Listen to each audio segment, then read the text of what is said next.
Weather update tayo mga kapatid. Sa ngayon, wala naman tayong binabantayang anumang sama ng panahon sa loob at maging sa labas ng ating area of responsibility. Ito pong ating habagat ay bahagya rin pong humihina at patuloy pa rin po yung hihina sa mga susunod na araw. Sa ngayon, yan po ay nakaka-apekto na lamang dito sa kanlurang bahagi ng Northern Luzon at ilang bahagi ng extreme Northern Luzon. Dahil po sa ating habagat, bagamat nagpapakita po ang ating araw, meron po tayong mga mas matataas na tsansa ng pagulan at mga posibleng thunderstorms dito po sa area ng Batanes, Ilocos Norte at Ilocos Sur. Ang natitirang bahagi naman ng ating bansa, ang natitirang bahagi ng Luzon, Visayas at Mindanao ay patuloy pong makakaasa ng mainit at malinsangang panahon, lalong-lalo na sa tanghali. Magiging maganda po ang ating panahon, pero pagsapit po ng hapon, possible po yung ating mga afternoon showers at thunderstorms.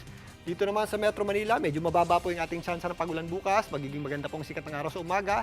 Mainit po sa tanghali, pero pagsapit ng hapon, nagiging maulap po yung ating panahon. Kaya sa mga lalabas ng bahay, ugaliin pa rin po natin ang pagdadala ng payong. Dahil minsan meron pa tayong mga nararanasang isolated o mga localized sa pagulan o yung ating mga afternoon showers at thunderstorms. Mag-ingat din po tayo dyan mga kapatid.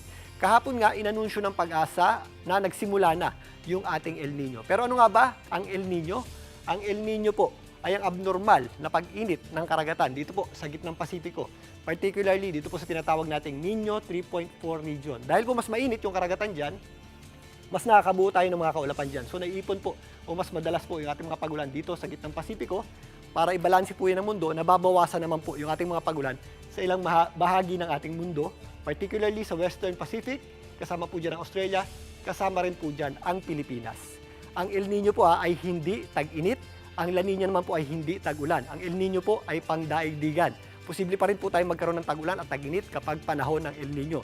Ang epekto po niyan sa atin ay mas mababawasan po yung ating pag-ulan. Posible po yung ating drought at tagtuyot. At mas mararamdaman pa po yan sa huling bahagi ng taon hanggang unang bahagi ng 2027 o sa tag-init po ng 2027.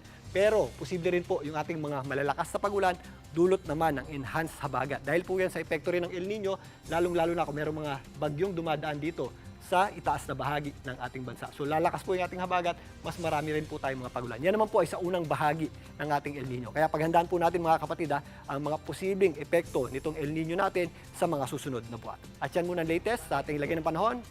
Muli ako pong New Weather Frontliner, Alvin Pura, na lagi may panahon para sa iyo. Mga kapatid, Julius Babaw po.